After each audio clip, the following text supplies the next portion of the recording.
আমি সেভাবেই পড়ছি। আসসালামু আলাইকুম রাসেল ভাই, আমি জুবায়ের মাহমুদ জিয়ন।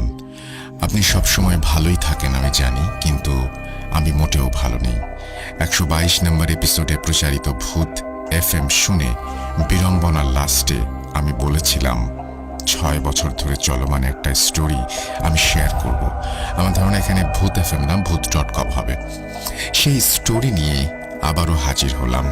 চলুন শুরু করি ঘটনায় যাবার আগে আমি কিছু ইনফরমেশন দিয়ে দেই, সবার মনোযোগ আকর্ষণ করছি। আমার নানু বাড়ি পাবনা জেলার ঈশ্বরদী থানার রূপপুর গ্রামে। বর্তমানে সবাই পারমাণবিক বিদ্যুৎ প্রকল্পের কারণে রূপপুরকে ভালোভাবেই চেনে। আমার আম্মুরা 6 বোন এবং 2 ভাই। নানু ভাই রেলওয়েতে জব করতেন, আর নানি ছিলেন অনেক ধার্মিক মানুষ। তিনি অনেক কঠোরভাবেই ছেলে মেয়েদের মানুষ করেছেন। মেয়েদের মধ্যে আম্মু 3 নম্বর। একবার নানু বাড়িতে কাজের জন্য এলাকার এক রাজমিস্ত্রিকে ডাকা হয়। ছোটবেলা থেকেই আম্মুদের সবার পরিচিত ছিলেন তিনি। সবাই তাকে মান্নান ভাই বলে ডাকতেন। আমার মেজো খালা ছিলেন খালাদের ভেতরে সবচাইতে ভদ্র, এবং তিনি পড়ালেখাতেও ছিলেন তুখোর। এই মানুষটাই একদিন সেই রাজমিস্ত্রি মান্নানের সাথে বাড়ি থেকে পালিয়ে গেলেন। কেউ আসলে কোনোভাবেই বিষয়টা মেনে নিতে পারেননি তখন। নানু ভাই আমার মেজো খালাকে রীতিমতো ত্যায্যই করে দিয়েছিলেন। খালামণির প্রথম বাচ্চা হওয়ার পরে নানু তাকে মাফ করে দিয়েছিলেন। খালামণির একটা মেয়ে হয়, নাম রাখা হয় মিশু, এবং কিছুদিন পরে মান্নান খালুর একটা চাকরিও হয়ে যায় রেলওয়েতে। আমি মিশু আপুর থেকে 2.5 বছরের ছোট। আমি নানুর প্রথম নাতি, তাই আমার আদর একটু বেশি। কিন্তু খালাতো ভাই বোনদের ভেতরে আমি 3 নাম্বার। আমার বয়স যখন 7, তখন মেজো খালা আবার প্রেগনেন্ট হন, কিন্তু কন্ডিশন এতই খারাপ ছিল যে 7 মাসেই বাচ্চা সিজার করে বের করে নিয়ে আসতে হয়। সিজারের সময় তিনি মান্নান খালুকে চয়েস দেন যে কোনো একজনকে বাঁচাতে পারবেন। খালু বললেন সন্তান দিলে যাক, বাচ্চার মা যেন ঠিক থাকে। এ কথা শুনে নানি অনেক ক্ষেপে গিয়েছিলেন। তিনি বলেছিলেন আল্লাহ চাইলে দুজনই বাঁচবে। এভাবে আমি আমার প্রথম নাতিকে মারতে দেব না। আল্লাহর রহমতে দুজনেই বেঁচে যান। নার্স একটা তেলাওয়াত করে বাচ্চাকে এনে আমার আম্মুর কোলে দেন। সবাই খুশি ছিল। বাচ্চা অপুষ্টিতে জন্মানোর কারণে অনেক রোগা ছিল। যাই হোক, এভাবে যুদ্ধ করে প্রাণে বেঁচে যাওয়া ছেলেটার নাম দেয়া হলো হাসিব। হাসিবের সাথে আমার সম্পর্ক নিজের ভাইয়ের মতোই। এবার আসি আসল ঘটনায়। সাল 2016। আমি রাজশাহীতে বসে রিঅ্যাডমিশনের প্রিপারেশন নিচ্ছি। হঠাৎ আম্মু ফোন দিয়ে কান্না শুরু করে দিল। আমি বললাম, আম্মু কি হয়েছে, তুমি কাঁদছো কেন? আম্মু বলল, তোর মেজো খালা অ্যাক্সিডেন্ট করেছে, মনে হয় বাঁচবে না রে। আমি জিজ্ঞেস করলাম কিভাবে হয়েছে আম্মু? আম্মু বলল, তোর খালা তার ভাসুরের ছেলের জন্য মেয়ে দেখতে ঈশ্বরদী গিয়েছিল। ফেরার পথে কিভাবে বাইক রাস্তায় স্লিপ করে পড়ে গেছে আল্লাহ জানে। আমি জিজ্ঞাসা করলাম তারপর? আম্মু বলল, আখ বোঝাই ট্রাক্টর তোর খালার 2 পায়ের ওপর দিয়ে চলে গেছে, পায়ের কিচ্ছু আর নেই। এই বলে আম্মু ফোন রেখে দিল। পরে মামাকে ফোন দিয়ে শুনলাম খালামণিকে ঢাকা পঙ্গু হসপিটালে নেওয়া হয়েছে। সেদিনের মতো আমি ঘুমিয়ে যাই। সকালে ঘুম ভাঙে এক কাজিনের ফোন কলে, জিয়ন খবর কিছু জানো? অ্যাম্বুলেন্স তো টাঙ্গাইলে অ্যাক্সিডেন্ট করেছে, কেউ হয়তো বেঁচে নেই। আমার মাথায় আকাশ ভেঙে পড়ল। আমার জানা মতে অ্যাম্বুলেন্সে বড় মামা, মেজো খালু, জামাল খালু এবং খালুর ছোট ভাইয়ের ওয়াইফ ছিল। আমি কোনোভাবেই কারো খোঁজ পাচ্ছিলাম না। আম্মু আমাকে ফোন দিয়ে বলল, বের হোস না, মহামারী শুরু হয়েছে ফ্যামিলিতে। সারাটা দিন অনেক টেনশনে কাটে আমার। কোনো খবর না পেয়ে আমি টাঙ্গাইলে এক বান্ধবী মিমকে ফোন দিয়ে সব ঘটনা বলি। ওখানে একই দিনে 2টা অ্যাক্সিডেন্ট হয়েছিল। মিম টাঙ্গাইল সদর হসপিটালে গিয়ে খুঁজে বের করে আমাকে সব জানায়। মিমের ফোন থেকে আমি খালামণির সাথে কথাও বলেছিলাম। গাড়ির ড্রাইভার, হেল্পার স্পটেই মারা যায়। আল্লাহর রহমতে বাড়ির মানুষদের ইনজুরি হলেও তারা প্রাণে বেঁচে যায়। যাই হোক, প্রায় 30টা অপারেশন করার পরে খালামণি তার পা ফিরে পান। সবাইকে বলে রাখি, এই অ্যাক্সিডেন্টের বিষয়টা একটু মাথায় রাখবেন। এরপরে রহস্য উদ্ঘাটন হবে। অ্যাক্সিডেন্টের ঠিক 6 মাসের মাথায় ঘটনা শুরু হয়। তখন আমি ঢাকা সেটেল হওয়ার প্রিপারেশন নিচ্ছি। আম্মু ফোন দিয়ে বলে, বাবু জানিস হাসিবের সাথে কি হচ্ছে? ওর দরজার সামনে কে যেন 4টা ডিমের ভেতরে 8টা গোলাপ ফুল পুঁতে দিয়ে গেছে। আবার বাড়িতে আরবি লেখা উঠে যাচ্ছে। হাসিবের খাবারের প্লেট, মগ কোনো কিছুতেই বাদ থাকছে না। এমনকি ও রুটি খেতে গেলেও ওর রুটিতে আরবি লেখা উঠে যাচ্ছে। এগুলো শোনার পরে আমি আম্মুকে বললাম, আম্মু কাউকে বলো এগুলো ছবি তুলে রাখতে, আর আমি ঢাকা যাবার কয়েকদিন পরে যাব হাসিবের সাথে দেখা করতে। আম্মু বলল, তোর আসতে হবে না, এই বলে ফোন রেখে দিল। আমি ঢাকা আসার পর তার কয়েকদিনের মাথায় নানু বাড়ি চলে গেলাম। নানু বাড়ি থেকে মেজো খালার বাড়ি মাত্র 2 থেকে 3 মিনিটের পথ। আমি ব্যাগ রেখেই দৌড় দিলাম খালামণির বাসায়। গিয়ে দেখি দেয়ালে দেয়ালে আরবি লেখা, সাথে ভাঙা ভাঙা হাতে বাংলাও লেখা। এরপরে আমি খালুর থেকে যা শুনলাম, বলছেন মান্নান খালু, হাসিবকে ওরা পড়তে দিচ্ছে না, খেতে দিচ্ছে না, হাতে বই ধরলে হাসিব চিৎকার করে অজ্ঞান হয়ে যাচ্ছে, বাড়ির বাইরে যেতে দেয় না। এক কবিরাজের কাছে নিয়ে গিয়েছিলাম, তার জিনিসে কোনো কাজই হলো না। পরে এক মৌলানাকে ডেকে এনে বাড়ি বন্ধ করে নিলাম, আর হাসিব যেন চোখে ওদের না দেখে সেই ব্যবস্থা নিলাম। আমি খালুকে জিজ্ঞেস করলাম, খালু ওরা কারা? জিন। কতজন ওরা? জানি না। এই বলে বাজারে চলে গেল। আমি রুমে ঢুকে দেখি মিশু আপু হাসিফকে নিয়ে শুয়ে আছে, আর রুমের ভেতরে 7 জন মানুষ বসা, যারা সবাই বাড়িরই মানুষ। বাড়িতে ঢোকার পরে আমি একটা জিনিস খেয়াল করলাম যে রুমগুলোর ভেতরের পরিবেশ অনেক ভারী, কেমন যেন শরীরে শক্তি পাচ্ছি না। তাই আমিও হাসিবের পাশে শুয়ে পড়লাম। কিছুক্ষণ পরে দেখলাম হাসিবের শরীর কেমন যেন শক্ত হয়ে গেল, আর ওকে কে যেন চুল ধরে টেনে তুলে দিচ্ছে। এটা দেখে আমি আর মিশু আপু হাসিবের শরীরে হাত দিতেই হাসিব ও মা গো বলে অজ্ঞান হয়ে যায়। খালুকে ফোন দিতেই খালু আরেক কবিরাজ নিয়ে আসলেন। হাসিবের জ্ঞান ফিরল। কবিরাজ চলে যাবার সাথে সাথেই শুরু হলো আরেক অত্যাচার। হাসিবের বই, খাতা এবং জামা কাপড়ে আগুন ধরা শুরু হয়ে গেল। আমি আর জহির মামা অনেক দৌড়াদৌড়ি করে সেই আগুন কোনোভাবে নেভানোর পরে খালামণিকে বললাম, বাড়িতে এমন কিছু রেখো না যাতে আগুন ধরানো যায়। এসব বলে আমি নানু বাড়ি চলে আসলাম। পরের দিন সকালের ঘটনা, ছোট মামা গেছে হাসিবের খোঁজ নিতে। যাওয়ার পরে মামা দরজার বাইরে দাঁড়িয়ে অনেক ডাকাডাকি করে, কিন্তু কেউ দরজা খোলে না। একসময় মামা খেয়াল করেন যে মেইন গেটে তালা মারা, বাড়িতে কেউ নেই। তাহলে টিউবওয়েল থেকে পানি তুলছে কে? এত মানুষের কথাই বা শোনা যাচ্ছে কিভাবে? আমরা হাটে গেলে বা বাজারে গেলে যেমন অনেক মানুষের একটা শব্দ পাই, ঠিক সেই রকমের শব্দ। মামা দরজার বাইরে দাঁড়িয়ে খালামণিকে ফোন দেয়। খালামণি ফোনের ওপাশ থেকে বলেন, আমি তো হাসিফকে নিয়ে কুষ্টিয়া আসছি এক কবিরাজের কাছে, বাড়িতে কেউ নেই। মামা এসব শুনে তাড়াতাড়ি এখান থেকে চলে আসে। বিকালে আমি খালামণির সাথে দেখা করতে গেলে খালামণি যেটা আমাকে বলেন, কবিরাজ আমাদেরকে সব দেখিয়ে দিয়েছেন। এক গামলায় পানি নিয়ে তিনি দোয়া পড়ে ফুঁ দিলেন, আর সব দৃশ্যমান হয়ে গেল। হাসিফকে বান মারা হয়েছে, আর ওকে পড়াশোনা করতে দেবে না বলেই এর সাথে হাসিবের বাইরেও বেরোতে পারবে না। কিন্তু ওই কবিরাজ এটার কোনো চিকিৎসা করতে পারবেন না, কারণ তিনি এত শক্তিশালী নন। এসব শোনার পরে মনটা অনেক খারাপ হয়ে যায় আমার।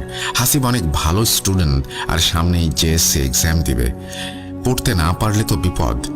এরপরে রিজভি হুজুরকে ডাকা হয়। তিনি একজন বিহারি হুজুর। তিনি বাড়িতে ঢুকেই বলেন, এ বাড়িতে অনেক জিন চালান করা আছে এবং তিনি এদের সাথে পেরে উঠবেন না, তবে তার উস্তাদ নাসিম হুজুর পারবেন। তার উস্তাদের বাড়ি দিনাজপুরে। তাকে খবর পাঠানো হলো। তিনি 3 দিনের মাথায় 4 জন সহকারী নিয়ে আসলেন খালামণির বাড়িতে। হুজুর কাজ করার আগে একজন তুলারাশির লোক চাইলেন, যিনি হবেন পরিবারের কেউ। এখানে একমাত্র মিশু আপু ছিল তুলারাশি। আপু সে সময় বরিশালের শহীদ আব্দুর রব টেক্সটাইল ইঞ্জিনিয়ারিং কলেজে পড়াশোনা করতেন। সবার অমত উপেক্ষা করেই মান্নান খালু আপুকে নিয়ে হুজুরের সাথে আসেন। আসনে বসেন। আসনে আপুর সাথে আরও একজন হাফেজ ছিল। হুজুর আপুকে বলে দিলেন, ভয় পেও না, অনেক কিছু তুমি দেখবে, সেগুলো মনে রাখবে, আর বাইরের কাউকে কিছু বলবে না। হুজুরের দোয়া পড়া শুরু হলো। 5 থেকে 7 মিনিট পর আপু কেঁপে কেঁপে উঠতে দেখে নাসিম হুজুর জিজ্ঞেস করলেন, তুমি কি দেখছো কিছু? আপু বলল, আমি দেখছি অসংখ্য মানুষের মতো, কিন্তু মানুষ না। হুজুর বললেন, দেখো তো এমন কেউ আছে কি না যে দেখতে বানরের মতো কিন্তু হাত পা মানুষের মতো? আপু বলল, জি হুজুর, এমন অনেকে আছে। হুজুর বললেন, গুনে দেখো। আপু গুনে বললেন, 1000-এর মতো হবে। এবার হুজুরের কপালে চিন্তার ভাঁজ দেখা গেল। আমাদের পরিবারে 20-25 জন সদস্য উপস্থিত ছিলেন সেখানে। হুজুর গম্ভীর গলায় বললেন, এখানে কয়েক লক্ষ জিনের বসবাস। আসলে কি সব চালান করা? আমি যা দেখছি তাতে তো কিছু জিন এখানে কয়েক শত বছর ধরে এই ভিটা বাড়িতেই বাস করছে। কথা শেষ করে তিনি কাজে মন দিলেন। বাকি বিষয়গুলো মিশু আপুর কাছ থেকে শোনা। বলছেন মিশু আপু, আমাকে যখন আসনে বসানো হলো তখন আমি দেখলাম কোনো এক কালো শাড়ি পরিহিত মহিলা আমার প্রত্যেক চাচার বাড়ির নিচে 10টা করে তাবিজ পুঁতে দিচ্ছে। এরপর দেখলাম অসংখ্য মানুষের মতো শরীরের জন্তু বাড়ির চারপাশে ভর্তি। আমি দেখলাম হুজুর কি যেন একটা সুতা বের করলেন, সেটা আস্তে আস্তে শেকলে রূপ নিল এবং কয়েক হাজার জন্তুকে তিনি এই শেকল দিয়ে বেঁধে বোতলে ভরতে শুরু করলেন। আপুর কথা থামিয়ে দিয়ে আমি বললাম, আপু, আমরা শুধু বোতলটাই দেখেছি, আর কিছু দেখিনি। যাই হোক, এসব কাজ শেষ করে হুজুর একে একে খালুর প্রত্যেক ভাইয়ের বাড়ি গেলেন এবং একে একে প্রত্যেক বাড়ি থেকে 10টা করে তাবিজ তুললেন। তারপর তিনি আসলেন মান্নান খালুর বাড়িতে। বাড়ি থেকে সবাইকে বের করে দিয়ে তিনি সেখান থেকে 101টা তাবিজ তুলে পুড়িয়ে দেন। এরপর তিনি বাড়ি বন্ধ করেন। আর কিছু পানি তেল পড়ে দিলেও বলেন এগুলো যেন হাসিব ও মিশু আপুকে খাওয়ানো হয়। সেদিন রাত্রি যাপন করে হুজুর ট্রেনে করে দিনাজপুরের উদ্দেশ্যে রওনা দেন। এদিকে খালু তার সাইকেলে হাসিফকে নিয়ে রওনা দেন হাসিবের স্কুলের উদ্দেশ্যে। কিছুতে যেতেই হাসিব সাইকেল থেকে পড়ে যায় এবং মাগো বাঁচাও বলে চিৎকার শুরু করে। দেখতে দেখতেই হাসিবের সাদা শার্ট লাল রক্তে ভিজে যায়। হাসিব অজ্ঞান হয়ে যায় মাটিতে। খালু তড়িঘড়ি করে হাসিবের শার্টটা খুলে দেখে সারা শরীরে চাকু দিয়ে কাটা। খালু ভালোভাবে খেয়াল করে দেখলেন চাকু দিয়ে কেটে কি যেন আরবিতে লেখা হয়েছে। হাসিবের শরীর থেকে রক্ত পড়া বন্ধ হচ্ছিল না। খালু হাসিবকে কোলে তুলে নিয়ে বাড়ির উদ্দেশ্যে রওনা দেন। এভাবে হাসিফকে দেখে মিশু আপু চিৎকার করে কান্না করতে করতে এসে হাসিফকে ধরে। হাসিফকে ধরার সাথে সাথেই মিশু আপু অজ্ঞান হয়ে যান। হাসিফকে খালু ঘাড়ে শুইয়ে আপুকে ঘরে নিয়ে যাওয়ার চেষ্টা করেন, কিন্তু কোনোভাবেই আপুকে ওঠানো যাচ্ছিল না। মনে হচ্ছিল আপুর ওজন 100 গুণ বেড়ে গেছে। 10 জন মানুষ ধরাধরি করেও অনেক কষ্টে আপুকে ঘরে নেওয়া হয়। অনেক সময় কেটে গেলেও মিশু আপু এবং হাসিফ কারোরই জ্ঞান ফিরছিল না। খালু নাসিম হুজুরকে সবকিছু ফোন দিয়ে বললেন। নাসিম হুজুর বললেন, আমি ফিরে আসছি, আমাকে কিছুক্ষণ সময় দিন। কয়েক ঘন্টা পরে নাসিম হুজুর ফিরে আসলেন। এসেই প্রথমে তিনি 2 জনের জ্ঞান ফেরালেন।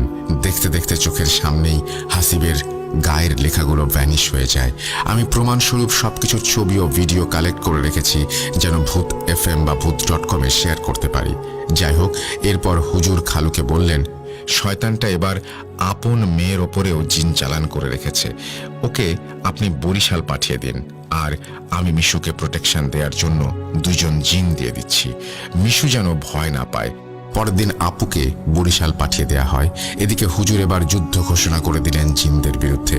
তিনি হুঙ্কার দিয়েই বললেন, তোরা যাবি নয়তো মরবি। এই বলে তিনি কাজ শুরু করেন। আমরা শুধু তীব্র পোড়া গন্ধ পাচ্ছিলাম আর পোড়া শব্দ পাচ্ছিলাম। এভাবে চলছে ঘন্টার পর ঘন্টা। হুজুর তার কাজ করেই চলেছেন। এক সময় আমার নানু ভাই বলে উঠলেন, হুজুর, আপনার শরীর তো ভালো মনে হচ্ছে না, একটু রেস্ট নেন। হুজুর কোনো উত্তর দিলেন না। একটু পরে হুজুরের চোখ উল্টে তিনি মাটিতে পড়ে গেলেন। আমরা ধরাধরি করে তাকে বসিয়ে পানি খাওয়ালাম। তার নাক দিয়ে রক্ত আসতে শুরু করলো। আমরা একটু ভয় পেয়ে গেলাম। সবাই বলেন, হুজুর অনেক করেছেন, এখন একটু রেস্ট নিন। এই বলে তারা তাকে একটা ফাঁকা রুমে থাকতে দেন। কিছুক্ষণ পরে আর হুজুরকে পাওয়া যায় না। পরের দিন হুজুরের ফোন আসে খালুর ফোনে। হুজুর বলেন তার জিনেরা তাকে বাঁচিয়ে নিয়ে গেছে এবং তিনি বলেন, আপনার ছেলের চিকিৎসার জন্য নেয়া অর্থ আমি রেখে এসেছি, আমি পারলাম না, মাফ করে দিয়েন। কয়েক মাস পরে নাসিম হুজুর অস্বাভাবিকভাবে মারা যান। এদিকে হাসিবের উপরে চলতে থাকে জিনদের অত্যাচার। খালামণি বাড়িতে সব সময় দেখতেন ছায়ামূর্তিরা ঘুরে বেড়াচ্ছে। এগুলোর ভয় লাগতো না তার। ছেলে শেষ হয়ে যাচ্ছে দিনে দিনে, কোনো মার ভয় ডর থাকে না এ সময়। হাসিবের শরীরে যে টাইপের লেখা উঠতো তা এরকম, কোরআন যদি বুকের ওপরে রাখা হয় তাহলে যেরকম একটা ছবি, এরকম টাইপের মাঝে মাঝে ছবি ভেসে উঠত। যদি কোনো হিন্দু তান্ত্রিকের চিকিৎসা করতে আসতো তাহলে ছবি অনেক সময় অন্যরকম হয়ে যেত। দেশের মধ্যে সাঁওতাল উপজাতির কালো জাদুর দক্ষতা অনেক, তাই আমরা সাঁওতালদেরকেও নিয়ে যাই বাড়িতে। তারা তখন হাসিবের বুকে একটা ক্রস দেখতে পায়। এভাবেই কোনো কাজ হচ্ছিল না। খালু বললেন, সবই তো চেষ্টা করলাম, এবার একজন খ্রিশ্চান কবিরাজকে ডাকি। তিনিও আসলেন, তার কেরামতি দেখালেন। এবার হাসিবের সারা শরীরে অনেক লেখা উঠল। আমি যেহেতু তাবিজের বই পড়েছিলাম, তাই আমি কিছু জিনিস বুঝলাম যে এগুলো নর্মাল লেখা না, এগুলো প্রাচীন মিশরীয় কুফরি কালামের নকশা। কবিরাজ হার মেনে নিলেন। এভাবে 6 মাস কেটে গেল। হাসিবের অবস্থার অবনতি শুরু হলো। একদিন খালু এক কবিরাজের সন্ধান পান। ভেড়ামারা তার বাড়ি। তাকে নিয়ে আসার পরে তিনি বলেন, আপনাদের বাড়ির পেছনের বাগানে কাফনের কাপড় পোতা আছে, এটা এক জায়গা থেকে আরেক জায়গায় মুভ করে। এটা যদি আমি তুলি তাহলে আপনার ছেলে হয়তো সুস্থ হবে, কিন্তু আমি মারা যাব। এই বলে কবিরাজ চলে গেলেন। এদিকে দেয়ালে জিনেরা লিখে দিয়ে গেল, কাকে আনবি নিয়ে আয়, আমরা দলে দলে আসব, কোনোভাবেই আমাদেরকে হারাতে পারবি না। 14 এপ্রিল 2017। খালু ঢাকার এক মওলানার সন্ধানে আসেন হাসিবকে নিয়ে। মওলানার বাড়িতে যাওয়ার পরে তিনি দেখেন সেখানে স্যুট বুট পরা একজন মধ্যবয়সী ভদ্রলোক বসে আছেন আর বই পড়ছেন। খালু সালাম দিলে তিনি সালামের উত্তর নিয়ে নিজের পরিচয় বলেন তিনি একজন স্বনামধন্য ইউনিভার্সিটির টিচার। খালু জিজ্ঞাসা করেন, আপনি কবিরাজ? ভদ্রলোক উত্তর দেন, আল্লাহ কখন কাকে কি বানিয়ে দেয় কেউ কি বলতে পারে? এরপর তিনি খালুকে রীতিমতো তুই তুকারি করে বলেন, তুই যে বাড়ি করেছিলি তুই জানিস না তোর নানার কবর আছে ওখানে? কবর নষ্ট করে বাড়ি করেছিস কোন সাহসে? এখন 3 পুরুষ পার হয় নাই, তোর নানা অনেক ভালো মানুষ ছিল এবং তার অনেক বন্ধু জিন ছিল যারা তোর নানার কবর জিয়ারত করতে আসতো। তোর বাড়ি করা দেখে তারা অনেক ক্ষুব্ধ হয় এবং তোর বউকে মারার জন্য অ্যাক্সিডেন্টটা ঘটায়। তোর বউ বেঁচে গিয়েছিল বলে টাঙ্গাইলে আবারও অ্যাম্বুলেন্স অ্যাক্সিডেন্ট করে। ভাগ্য এবারও ভালো যে তোরা কেউ মরিসনি। খালুর চোখ কপালে উঠে যায় তার কথা শুনে। এরপর তিনি খালুকে বলেন, শোন মান্নান, তুই যে তাবিজ করে মেয়ে ভাগিয়ে বিয়ে করেছিস এটাও কিন্তু আমি জানি। এখনো সময় আছে, ভালো হয়ে যা, নয়তো তোর ছেলে মরবে। খালু তার কাছে আকুতি করে জিজ্ঞেস করেন, ভাই এখন আমি কি করব? ভদ্রলোক বলেন, বাড়ি ভাঙবি, ভেঙে কবর সাজিয়ে দিবি। কবর খালু তার কথা মতো ভেঙে ফেলার চিন্তা করেন, কিন্তু হাসিফকে যে কালো জাদু করা হয়েছে এটাও তো প্রমাণিত। সবাই কনফিউজড হয়ে যান। লজিক্যালি 2 দিক থেকেই ঠিক, কিন্তু দুদিকের কানেকশন কোনোভাবেই পাওয়া যাচ্ছিল না। আমি এসব নিয়ে ঘাটাঘাটি আগে থেকেই করতাম।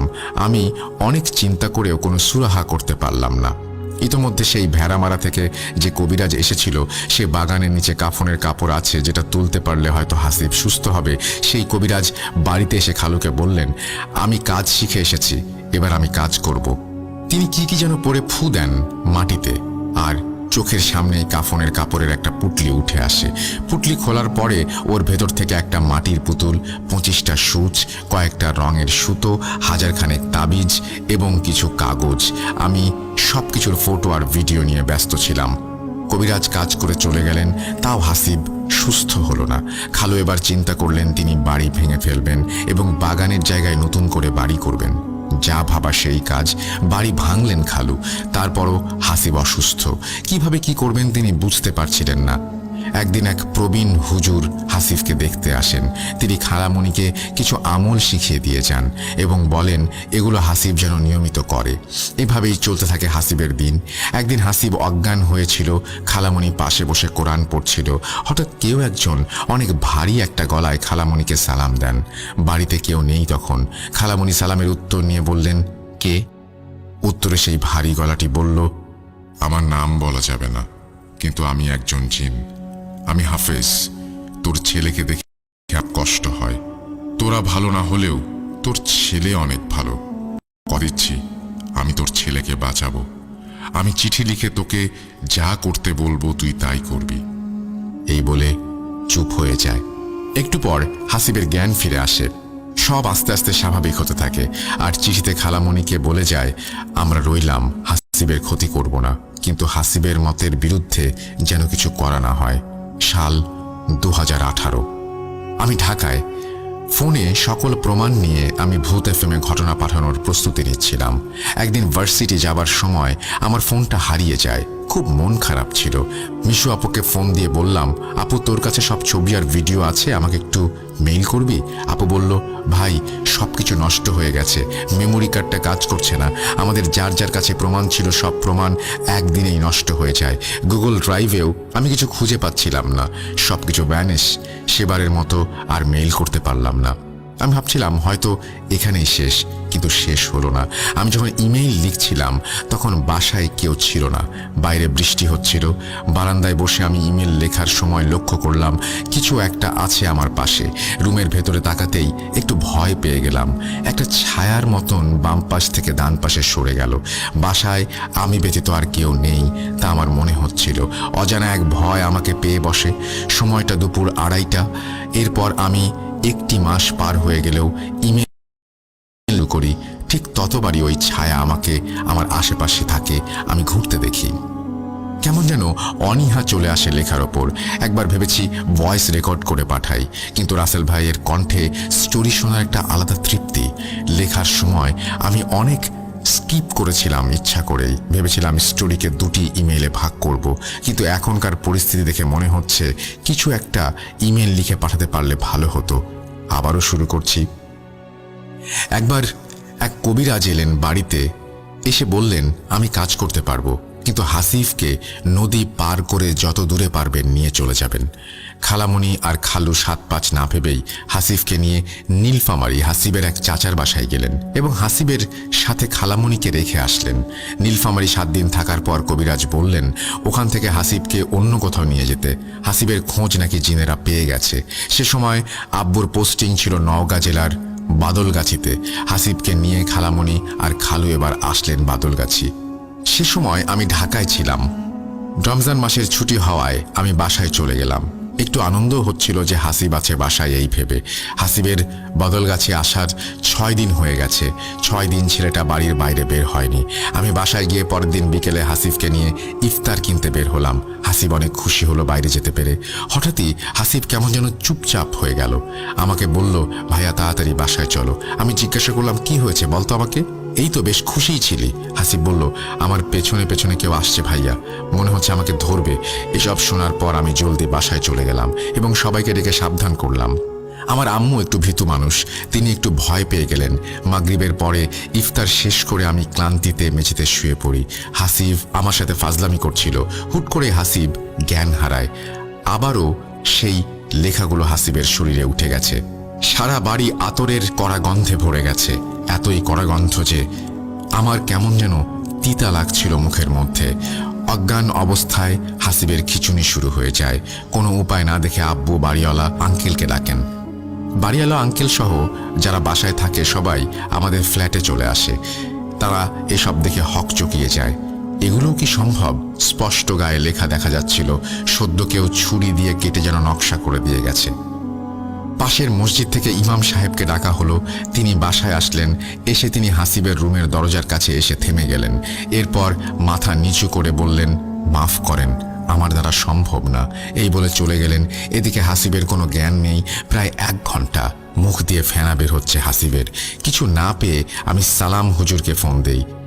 সালাম হুজুর হলো তিনি যিনি আমাকে তাবিজ দিয়েছিলেন আমার সমস্যা দূর করতে। উনি সবকিছু শুনে পরে বললেন, রুমের সব লাইট অফ করো, তারপর জানালার পর্দাগুলো নামিয়ে দিয়ে সবাই রুমের বাইরে চলে যাও। আর হ্যাঁ, বিছানা নিচে 1 গ্লাস পানি রেখে দাও। আমি ফোন না দেয়া অবধি কেউ রুমে ঢুকবে না। এই বলে হুজুর ফোন রেখে দিলেন। আমরা সবাই হুজুরের কথা মতো কাজগুলো করে রুম থেকে বেরিয়ে আসলাম। 10 মিনিট পরে হুজুরের কল আসলো। বলল, রুমে যাও জিয়ন, গিয়ে পানির গ্লাসটা তুলে 2 বারে হাসিবকে খাওয়াও। আর আমার বন্ধু জিনেরা ওদের অনেক দূরে তাড়িয়ে দিয়ে এসেছে, কিন্তু ওরা আবার আসবে, সাবধানে থেকো। এই বলে ফোন রেখে দিলেন হুজুর। আমি রুমের লাইট জ্বালিয়ে দেখি পুরো রুম ধোঁয়াটে কুয়াশায় ভরা, সাথে কড়া আগরবাতির গন্ধ। বিছানা থেকে হাসিব আমাকে ডাকছে, ভাইয়া, জিয়ন ভাইয়া, আমি পানি খাবো, আমাকে পানি দাও। আমি হুজুরের দেয়া পানিটুকু হাসিবকে 2 বারে খাইয়ে দেই। সেদিন রাতে আরও 2 বার হাসিব এমন হয়েছিল। আরও অনেক কিছু আছে যেগুলো বলতে গেলে ইমেল অনেক বড় হয়ে যাবে। সাল 2020। এই কয়েক বছরে মিশু আপুর বিয়ে হয়েছে, অনেক কিছুর পরিবর্তন হয়েছে। খালু পুরাতন বাড়ি ভেঙে নতুন বাড়ি করেছেন পাশেই। একদিনের ঘটনা, আমি বাসার ছাদে উঠে দেখি আমার কাজিন মিম আর আমার বোন ইরানা কোনো একটা বিষয় নিয়ে অনেক হাসাহাসি করছে। জিজ্ঞাসা করতেই প্রথমে বলতে না চাইলেও মিম আমাকে বলল, ভাইয়া, হাসিব তো আমার বান্ধবীর প্রেমে পড়েছে। ওই যে আমার বেস্ট ফ্রেন্ড, কুষ্টিয়ায় বাসা, ফেসবুকে আলাপ হয়েছে হয়তো, তারপর প্রেম। আমি জানি মেয়েটা ভালো না, এসব যদি কেউ জানতে পারে হাসিবকে সবাই প্রচুর বকাবকি করবে। এগুলো চিন্তা করে একটু টেনশন হচ্ছিল। পরের দিন নানু বাড়ি যাবার কথা আমার, তাই ভাবলাম গিয়েই আগে হাসিবকে জিজ্ঞেস করব এই ব্যাপারটা। পরদিন সকাল 6টায় মেজো খালামণির ফোন কলে আমার ঘুম ভাঙে। খালামণি আমাকে বলেন, জিয়ন, তুমি যা জেনেছো আর কাউকে তা বলো না। তোমার নামে একটা চিঠি এসেছে, তাড়াতাড়ি আমার বাসায় এসো। বিকেলে আমি নানু বাড়ি গিয়ে দেখি মেজো খালা আমার জন্য বসে আছে। আমাকে দেখতেই আমার হাত ধরে আমাকে মাঠের মধ্যে নিয়ে গিয়ে একটা চিঠি দেন আমার হাতে, একটা সিলগালা করা চিঠি। এটা শুধু নাকি আমিই পড়তে পারবো। চিঠিটার সারাংশটা ছিল ঠিক এমন: আমি হাসিবকে খারাপ পথে যেতে দেব না। হাসিব যে মেয়ের পাল্লায় পড়েছে সে একটা শয়তান মেয়ে, হাসিবের সব শেষ করে দেবে। জিয়ন, তুই হাসিবকে বুঝাবি, ও কারো কথা না শুনলেও তোর কথা শুনবে, তোকে পারতেই হবে। চিঠিটা খালামণিকে ফেরত দিয়ে আমি বললাম, হাসিব কোথায়? খালামণি বলল, খেলতে গেছে। আমি বললাম, আসলে বলবেন আমি নানু বাড়ি এসেছি, ও যেন অবশ্যই আমার সাথে দেখা করে। মাগরিবের পরে আমি হাসিবের সাথে বাজারে গেলাম চা খেতে। তখন একটু লজ্জা নিয়েই হাসিবকে বললাম, হাসিব, তুই প্রেম করছিস? মেয়েটা ভালো না, বিপদে পড়ার আগে সরে আয় হাসিব। হাসিব আমার দিকে অবাকভাবে তাকিয়ে বলল, তুমি কিভাবে জানলে? আমি যেভাবে জানলাম সেটা তোর জানতে হবে না। শুধু এইটুকু মাথায় রাখ, তোর সামনে বিপদ আছে, সরে আয় ওসব থেকে। সেদিন রাতে আমি হাসিবের সাথেই ছিলাম। এরই মধ্যে করোনা শুরু হয়ে গেল দেশে। লকডাউনে আটকে গেলাম নানু বাড়ি। কয়েকদিন পরে মেজো খালা আমাকে ডেকে বলল, হাসিব স্বপ্নে কি দেখেছে জিজ্ঞেস করো। তোমার নামে আবারও চিঠি এসেছে, শুধু তোমাকেই জানতে হবে, আর কেউ জানবে না। আমি হাসিবকে নিয়ে মাঠের মধ্যে দাঁড়িয়ে বললাম, হাসিব, তোর স্বপ্নের কথা আমাকে বল, আমাকে জানতে হবে। বলছে হাসিব। আমি ঘুমানোর একটু পরেই রুমের পরিবেশটা অনেক ঠান্ডা হয়ে যায়। আমি অনুভব করছিলাম। তারপর কিছু জিনিস আমি দেখি। একজন হুজুরের মতো লম্বা মানুষ আমাকে বলছে, হাসিব, আমি চাই না তুমি খারাপ কিছু করো। তোমাকে আমি আলেম বানাতে চাই, তোমাকে দিয়ে খারাপ কাজ করাতে চাই জিনেরা। একবার ওদের ফাঁদে পা দিলে আবারও অনেক কষ্ট সহ্য করতে হবে তোমায়। তুমি পুরাতন বাড়িতে জিয়নকে নিয়ে যাও, তাহলে সব বুঝে যাবে। হাসিবের কথা শুনে আমি একটু চিন্তায় পড়ে যাই। এইভাবে আমি জড়িয়ে যাব ভাবিনি কখনো। আমি আর হাসিব ওদের পুরাতন বাড়িতে গেলাম। ভাঙা দেয়ালে অনেক আরবি লেখা উঠে গেছে। ভাঙা ভাঙা বাংলায় একটা লেখা দেখে আমি চমকে উঠলাম। ওখানে লেখা, আমরা আসছি, তোরা তৈরি থাক। আমি হাসিবকে বললাম, বুঝেছিস এবার, নাকি সব বুঝিয়ে বলতে হবে তোকে? হাসিব মাথা নিচু করে বলল, ভাইয়া, আমি বুঝতে পেরেছি। অনেকে কনফিউজড হতে পারেন, এর জট খুলবে পরে, সবুর করুন। সাল 2022। আমি ফাইনাল পরীক্ষা শেষ করে ভার্সিটিকে এক প্রকার বিদায় জানিয়েই রিল্যাক্স সময় পার করছিলাম ঢাকায়। ঢাকাতে আমার কয়েক ফ্রেন্ড মিলে মিরপুর 11 এভিনিউ 5-এর একটা বাসায় থাকি। বাসাতে 3টা রুম, 2 রুমের সাথে 2টা বারান্দা। আমি বারান্দায় বসে ফোনে গেম খেলছিলাম। এরই মধ্যে আম্মুর ফোন আসলো। হ্যালো আম্মু। জিয়ন, তোকে বলা হয়নি, তোর পরীক্ষার জন্য সবাই বারণ করেছিল যেন তোকে কিছু বলা না হয়। কি হয়েছে আম্মু? হাসিবের তো আবারও শুরু হয়েছে, আগের থেকেও ভয়াবহ। কিছু খেতে দিচ্ছে না, খাবার মুখে দিলে অজ্ঞান হয়ে যাচ্ছে। 5 দিন ধরে কিছু খায় না, শুধু পানির ওপর জীবিত। কবে থেকে আম্মু? এপ্রিল মাস থেকে। এই বলে আম্মু ফোন রেখে দিল। আমি পরের দিনই চলে গেলাম নানু বাড়ি। প্রচন্ড গরম আর রমজান মাস। আমি বাস থেকে নেমে রূপপুর মোড় থেকে একটা রিক্সা নিয়ে রওনা হই নানু বাড়িতে।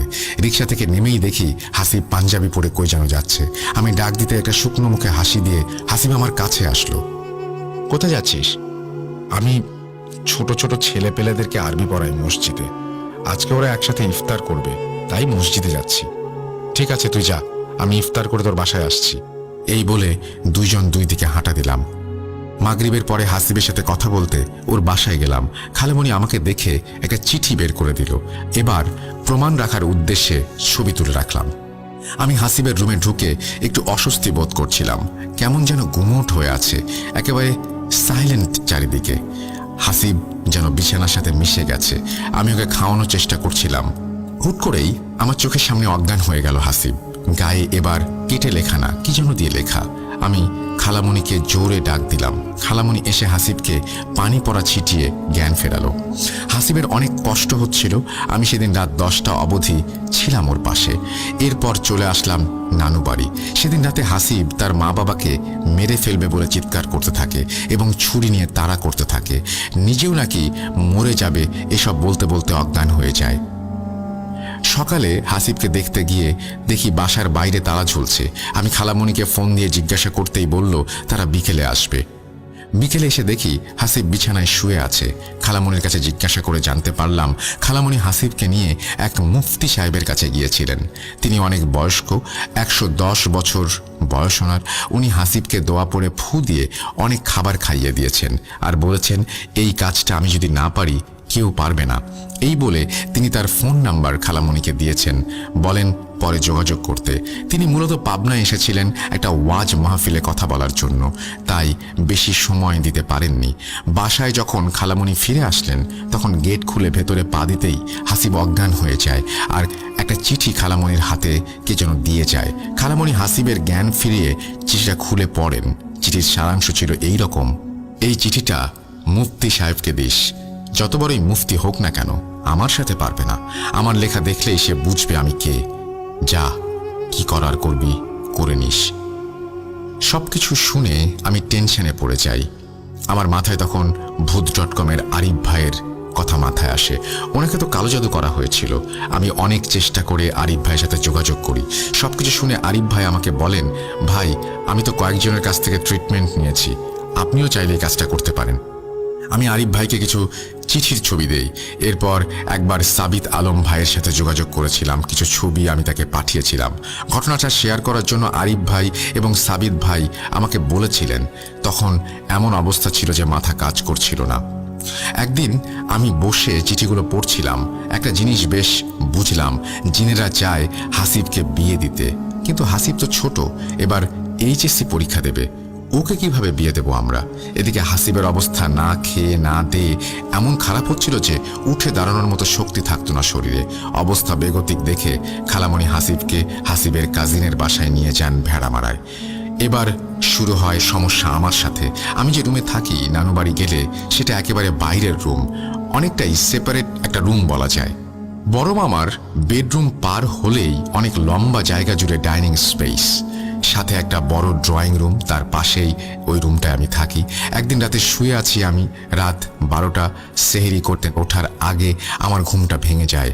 প্রচণ্ড গরমে আমি শরীর গা একেবারে ভিজে গিয়েছে ঘামে। সিলিংয়ে তাকিয়ে দেখি ফ্যান অফ, কিন্তু ডিম লাইট জ্বলছে। আমার স্পষ্ট মনে আছে আমি ফ্যান অন করে ঘুমিয়েছি। ভাবলাম কোনো কাজিন হয়তো মজা করে ফ্যান অফ করে দিয়েছে। দরজাও লক করি নাই, ঘুমিয়ে গেলে সেহরির জন্য ডাকলে যদি শুনতে না পাই সেজন্য। আমি উঠে গিয়ে ফ্যান আবারও সুইচ অন করে দিলাম। শুয়ে আছি ফ্যানের দিকে তাকিয়ে। কিছুক্ষণ পর দেখি ডিম লাইটের আলোটা কাঁপছে, আর দেখতে দেখতেই ফ্যানটা অফ হয়ে গেল। আমি তো তাকিয়েই আছি, রুমে কেউ ঢোকেনি। তাহলে আমি ভয় পেয়ে গেলাম। এরপর লাইট জ্বালিয়ে বসে রইলাম সেহরির আগ পর্যন্ত। এই ঘটনা আমি কাউকে বলিনি, বললে সবাই টেনশন করবে। পরের দিন রাতে আবারও শুয়ে আছি, হঠাৎ দরজায় 2টা টোকা। আঙুল বাঁকা করে টোকা দিলে যেমন হয় তেমন। আমি উঠে গিয়ে ডাইনিং স্পেস দিয়ে সব চেক করে আবারও আসলাম, দেখলাম কেউ নেই। মামা তো রুম লক করে ঘুমায়, ওপাশ থেকে তো কেউ আসবে না। আমি আবারও গিয়ে শুলাম বিছানায়। কিছুক্ষণ পর আবারও দরজায় 2টা নক। এরপর মনে হলো 2-3 জন একসাথে নক করছে। আমি অনেক ভয় পেয়ে যাই। এবার আমি আম্মুকে ফোন দিই এবং এই রুমে আসতে বলি। আম্মু এসে জিজ্ঞাসা করলে আমি বলি কিছু হয় নাই। আম্মু আমাকে আর এই রুমে থাকতে দিল না, আমাকে সাথে করে নিয়ে চলে গেল অন্য রুমে। আম্মু আর আমি এক বিছানাতেই থাকলাম সে রাতে। পরের দিন আম্মুকে বললাম যে আমার সাথে কি কি হয়েছে। আম্মু আমাকে বললেন হাসিবের বিষয় নিয়ে কম ঘাটাঘাটি করতে। আরেকদিনের ঘটনা বলি। প্রচণ্ড গরমে লোডশেডিং হচ্ছে।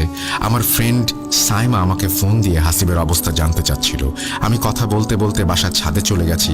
কথা বলতে বলতে একসময় আমি খেয়াল করি ছাদের একদম কোনায় কিছু একটা দাঁড়ানো। আমি ডাক দিলাম, কে ওখানে? উত্তর আসলো, ভাইয়া আমি। আমি কে? সামনে আয় তো। কাছে আসতে আমি তার চেহারা দেখে অজ্ঞান হয়ে যাওয়ার মতো অবস্থা। এ তো হাসিব, চাঁদের আলোয় স্পষ্ট দেখা যাচ্ছে, কিন্তু হাসিব তো ভেড়া মারায়, ও এখানে আসবে কিভাবে? আমি কিছু না ভেবে পেছন ফিরে ছাদ থেকে নেমে চলে আসি। ছাদের দরজা লক করে সিঁড়িতে বসে পড়ি আর ভাবতে থাকি আমার সাথে কি শুরু হলো। এমন আরো অনেক ঘটনা ফ্যামিলির অনেকের সাথে ঘটতে থাকে। এর ঠিক 2 দিন পরে হাসিবকে বাসায় নিয়ে আসা হয়। কয়েকদিনে হাসিব একটু সুস্থ হয়েছে। দিনটা ছিল শুক্রবার রাত। হঠাৎ খালু আর খালামণি হাসিবকে নিয়ে নানু বাড়ি আসলো। আমি জিজ্ঞাসা করলাম, কি হয়েছে? হাসিব বলল, কোনো একজন কবিরাজের সন্ধান পেয়েছেন তারা, টঙ্গীতে নিয়ে যাবে। কিন্তু হাসিব আমাকে সঙ্গে নিয়ে যেতে চায়। রমজান মাস, আমার শরীরও খুব একটা ভালো যাচ্ছিল না। তারপরেও হাসিবের কথা চিন্তা করে আমি রাজি হয়ে গেলাম। আমরা অনেক আগেই ঈশ্বরদী স্টেশন থেকে রাতের ট্রেন ধরে রওনা দেই। ট্রেন লেট থাকায় প্ল্যাটফর্মে 2 ভাই ঘোরাঘুরি করছিলাম। 12টা বাজতেই ভূত.com শুরু হলো। আমি আর হাসিব ভূত.com শুনছিলাম। রাত 1:45 ট্রেন আসলো। যথারীতি ট্রেনে উঠে বসলাম, কিন্তু ঘুম সে রাতে আর হলো না। সকাল 7:30 ট্রেন টঙ্গী স্টেশনে পৌঁছায়। ওখান থেকে আমরা শহরের ভেতরে যাবার জন্য রওনা হলাম। 8টার দিকে একটা জায়গায় আমরা নামলাম, কোন একটা মার্কেট। তখনও দোকানপাট খোলেনি ঠিক মতো। এরই মধ্যে একজন যুবক আসলেন এবং খালুকে ইশারা করে তার পেছন পেছন যেতে বললেন। প্রথমে ভেবেছিলাম ইনি হয়তো কবিরাজ। কয়েক মিনিট হাঁটার পর আমরা অবশেষে তার বাড়ি পৌঁছালাম। যুবক বললেন, বসুন সাহেব, রোগী দেখছেন, আমি ওনার ড্রাইভার, এই বলে চলে গেলেন। কিছুক্ষণ পর সেই যুবক এসে বললেন, চলুন, হুজুর ডাকছেন আপনাদের। হুজুরের রুমে ঢুকতেই দেখলাম একজন মধ্যবয়স্ক মানুষ, পরনে তার জোব্বা, বাবরি চুল, মাথায় একটা টুপি। তার চেহারাটা আমার পরিচিত, খুবই পরিচিত, কোথায় যেন দেখেছি। আমি তখন আরো ভালোভাবে লক্ষ্য করলাম কিছুক্ষণ। তার ভয়েস শোনার পর আমি তাকে প্রশ্ন করলাম, হুজুর, আপনি মীর মুফতি মোজাম্মেল হোসেন সাইফি না? তিনি একটু মৃদু হেসে বললেন, হ্যাঁ। আমি তখন একটু খুশি হয়ে বললাম, হুজুর, আপনার জিন সম্পর্কিত বয়ানগুলো আমি শুনেছি ইউটিউবে। যাই হোক, কথাবার্তা শেষ করে হুজুর খালুর দিকে তাকিয়ে একটু বিরক্ত হলেন এবং রাগান্বিত কণ্ঠে বললেন, আপনার তো ঈমান ঠিক নেই, আপনি কি করে শরীক হবেন? মান্নান খালু তখন হুজুরের সাথে তর্কে জড়িয়ে পড়লেন। একসময় হুজুর বলেই বসলেন, আমার হাত কিন্তু বেশি চলে, আর একটা কথা বলবেন না। খালু চুপ হয়ে বসলেন। হুজুরের হাতে খালু তখন চিঠি ভর্তি ব্যাগটা দিলেন, জিনেদের চিঠি লেখা। হুজুর প্রশ্ন করলেন, আচ্ছা, আপনারা এত শিওর কিভাবে যে চিঠিগুলো জিনেরাই লেখে? কোনো মানুষও তো লিখে ফেলে দিয়ে যেতে পারে। তখন আমি বললাম, হুজুর, আপনি ধরুন আপনি চোখের পলক ফেললেন আর দেখলেন আপনার সামনে একটা চিঠি, এটা মানুষের পক্ষে কি সম্ভব? হুজুর চিঠিগুলো পড়লেন। এবার হুজুর তার ড্রাইভারকে ডাক দিয়ে বললেন, 1 গামলা পানি নিয়ে আসো। পানি নিয়ে আসলে হুজুর তাতে ফু দিয়ে চিঠিগুলো ডুবিয়ে রাখলেন। এরপর তিনি বললেন, এগুলো নষ্ট হতে 5 দিন সময় লাগবে, থাকুক এগুলো এখানে। এরপর তিনি হাসিবকে আসনে বসালেন এবং হাসিবের 2 হাতের মধ্যে লবণ দিয়ে বললেন, তুমি এই লবণগুলো মুঠো করে ধরে রাখবা। আর আমাকে আর খালুকে বললেন আমরা যেন হাসিবের 2 হাত ধরি, কারণ তিনি হাসিবের উপর চালান করা জিনদের ডাকবেন। আমি হুজুরকে বললাম, হুজুর, ওরা তো হাজির হয় না। হুজুর বললেন, আল্লাহর কালামের ওপরে কিছু নেই, আমি দেখতে চাই ওরা কতটা শক্তিশালী। হুজুর হাসিবকে বললেন, হাসিব, চোখ বন্ধ করো, আর কিছু দেখলে ভয় পেও না। এই বলে হুজুর রুকায়া শুরু করলেন। রুকায়ার শব্দে যেন ঘর কেঁপে কেঁপে উঠছিল। ভয়ানক শব্দ শোনাচ্ছিল সেই রুকিয়া। 45 মিনিট রুকায়া করার পর হাসিবের শরীর কেঁপে কেঁপে উঠছিল, 2 হাত ছুটে যাচ্ছিল। হুজুর আমাকে ইশারায় জিজ্ঞেস করলেন হাসিবের হাত ছুটে যাচ্ছে কিনা। আমি ইশারায় উত্তর দিলাম, জি হুজুর। এবার হাসিবের হাত ছেড়ে দিলাম আমরা। হুজুর হাসিবকে বললেন, হাসিব, তুমি চোখে কি দেখছো? হাসিব বলল, ও চোখে কিছুই দেখেনি, কিন্তু ওর চোখে রক্তের ফোঁটা পড়ছে এবং কালো অবয়ব নাই, ডান দিক থেকে বাম দিকে, বাম দিক থেকে ডান দিকে ছুটাছুটি করছে। এটা সেই কালো জাদু যেটা আমাদের নবীজিকে করা হয়েছিল। এই জিন হাসিবের বুকের মাঝখানে গিট মারা আছে। এমনভাবে জিনটিকে গিট মারা আছে যে হাসিবের মৃত্যু না হওয়া অবধি সে শরীর থেকে বেরোবে না। তিনি আরো বলেন, এরা কয়েক দলে বিভক্ত, দলনেতার নির্দেশ না পাওয়া অবধি এরা কোনো ক্ষতি করবে না। এবার খালু বললেন, হুজুর, আপনাকে আমার বাড়িতে যেতে হবে, না হলে আপনি অনেক কিছু বুঝবেন না। হুজুর বললেন, হ্যাঁ, আমাকে তো যেতেই হবে, কিন্তু আমি কবে যাব সেটা আপনাদের বলবো না। হুজুর দেশের প্রায় সব জায়গাতেই ওয়াজ মাহফিল করেন, তাই প্রায় সকল এলাকায় তার পরিচিত। হুজুর বললেন তার কাছে আসার খবরটা যেন কারোর সাথে শেয়ার না করা হয়, তার সাথে ফোনে কথা বললেও যেন বাড়ি থেকে অনেক দূরে গিয়ে কথা বলা হয়। এই বলে হুজুর একটু পাশের রুমে গেলেন। আমি হুজুরের পেছন পেছন গিয়ে হুজুরকে বললাম, হুজুর, আপনাকে আমার কিছু বলার আছে। হুজুর বসতে বললেন আমাকে। তারপর আমি বলা শুরু করলাম।